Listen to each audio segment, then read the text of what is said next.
হে গণতন্ত্রীরা, বাংলাদেশের কোন নাগরিকের এদেশের প্রধানমন্ত্রীর সামনে রাস্তা দাঁড়া করিয়ে এমনি করে কথা বলে হিম্মত কি আছে? মুখে বলে জনগণের নেতা। জনগণের কিসের জনগণ? ক্যাডারদের নেতা। যে ব্যক্তি পরকালীন জবাবদিহিতা সম্পর্কে স্থির বিশ্বাস রাখে, সে ব্যক্তি জাহান্নামের আযাবের ভয় করে। আর কিছু লাগবে? আমরা সবাই জানি যে মরবো, মরা ভয় করে কে? যারা আরবি বোঝে মানে গা কেঁপে উঠবে। হে ওমর, তুমি আগে ছিলে উমায়ের। আরবিতে থাকে বলে মুসাগ্গার।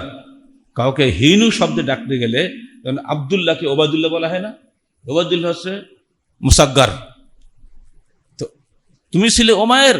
কে চিনতো তোমাকে? জাহেলি আরবের একজন দুর্ধর্ষ যুবক ছিল তুমি। ইসলামের বরকতে তুমি হয়েছে ওমর। আর আজকে ইসলামের সম্মানে তুমি আজকে আমিরুল মুমিনিন ওমর ইবনে খাত্তাব রাদিয়াল্লাহু তাআলা আনহু। সাবধান, ইত্তাকিল্লাহ, আল্লাহকে ভয় করো। হে গণতন্ত্রীরা, বাংলাদেশের কোন নাগরিকের এদেশের প্রধানমন্ত্রীর সামনে রাস্তা দাঁড়া করিয়ে এমনি করে কথা বলে হিম্মত কি আছে? মুখে বলে জনগণের নেতা। জনগণের কিসের জনগণ? ক্যাডারদের নেতা। সামনে দিয়ে সশস্ত্র মন্ত্রীরা যাতায়াত করে, আমাদের সাহসে কুলে আনা যে সামনে গিয়ে হাত উঁচুকে দাঁড় করায়। অথচ ১৫০০ বছর পূর্বে দুর্দণ্ড প্রতাপ খলিফাতুল মুসলিমিন, যার ভয়ে সমস্ত রোমক সাম্রাজ্য থরথর কাঁপে, যার নাম শুনলে বোধহয় যুদ্ধ বন্ধ হয়ে যায়, যে ওমর আসতেছে, সেই মানুষটাকে একজন বৃদ্ধা নারী রাস্তায় দাঁড় করিয়ে বলছে, ইয়া ওমর, কুনতা উমায়ের সুম্মা তাকুনু ওমর সুম্মা আনতা আমিরুল মুমিনিন, ইত্তাকিল্লাহ, আল্লাহকে ভয় করো। কি সাংঘাতিক কথা! ওমর ছিলেন একজন ন্যায় বিচারক শাসক, তাকে তো এরকম ধমক দেওয়ার দরকার ছিল না।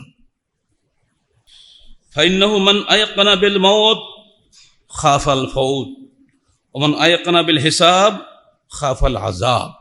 মাত্র এই দুটা লাইন আমি তুলে নিয়ে আসলাম, আর বহু কথা উনি বলেছিলেন।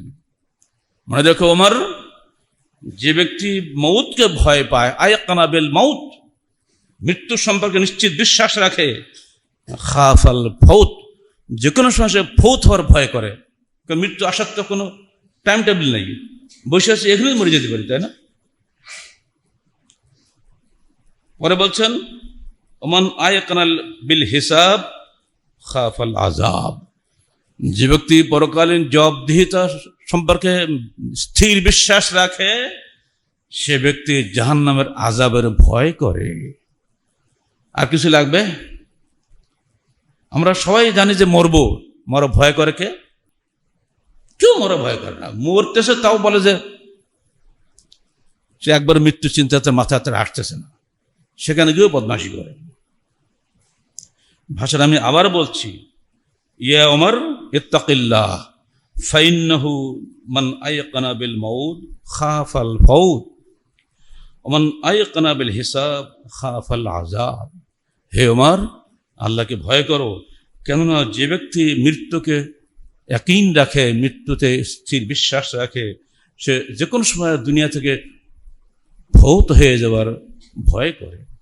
আর যে ব্যক্তি পরকালে হিসাব দেওয়াকে দৃঢ় বিশ্বাস রাখে, খাফাল আযাব, সে ব্যক্তি জাহান্নামের আযাবকেও ভয় পায়।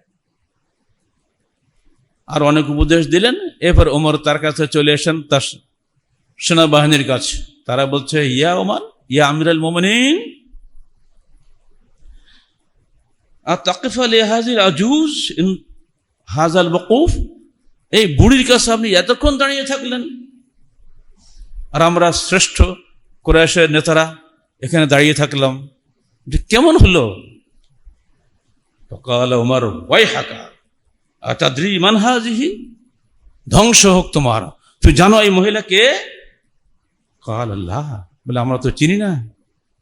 বললেন, হাযিহি ইমরাতুন সামিআল্লাহু শাকওয়াহা মিন ফাওকি সাব'i সামাওয়াত, এই সেই মহিলা যার অভিযোগ আল্লাহ পাক ৭ আসমানের উপর থেকে শুনেছিলেন, সঙ্গে সঙ্গে জবাব পাঠিয়েছিলেন।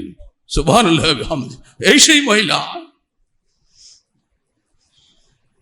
আল্লাহে, আল্লাহর কসম, লাউ লাম তানসারিফ আলাইয়া ইলাল লাইল মান সারাফতাহু হাত্তা তাকদিয়া হাজাতাহু, যদি এই মহিলা আমাকে রাত্রি পর্যন্ত দাঁড় করে রাখতো, তথাপি আমি ওমর সেখান থেকে এক পা নড়তাম না, শুধু সালাতের জন্য ব্যতীত। চিন্তা করতে পারেন আল্লাহ পাক যে সরাসরি জবাব দেন, হাদিসটা মনে রাখেন। এবার আসেন হাদিসটা শোনেন। আন আয়েশা রাদিয়াল্লাহু আনহা قالت তাবারাকাল্লাযী ওয়াসআ কুল্লা শাই, বরকত হোক সেই মহান প্রভুর জন্য যিনি সব কিছুর মধ্যে তার জ্ঞান বিস্তৃত হয়ে আছে। ইন্নী লা আসমাউ কালামা খাওলা বিনতে সালাবা, আমি সকর্ণে খাওলা বিনতে সালাবার এই অভিযোগগুলো শুনেছি, আমি দরজার এক পাশ থেকে সব শুনেছি, কিছু কিছু হয়তো বাদ যেতে পারে। ইনি হচ্ছেন প্রখ্যাত সাহাবী ওবাদা বিন সামিতের ছোট ভাই আউস বিন সামিতের স্ত্রী, চাচাতো ভাই বোনের বিয়ে হয়েছে, খাজরাজি।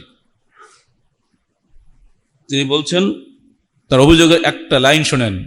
আকালা শাবাবি ওয়া নাসারতু লাহু বাতনি হাত্তা ইযা কাবরাত সিন্নি ওয়ানকাতা ওয়ালাদি ফাযাহারা মিন্নি আল্লাহুম্মা ইন্নী আশকু ইলাইকা ক্বালাত ফামা বারিহাত হাত্তা নাযলা জিবরিল বিহাযিল আয়াহ قد سمع الله قول التي تجادلك في زوجها وتشتكي الى الله والله يسمع تحاوركما ان الله سميع بصير।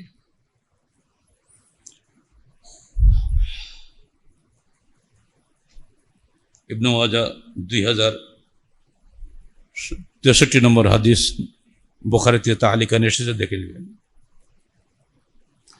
অনেক কথার মধ্যে ওনার স্বামী ছিল বদরাগী।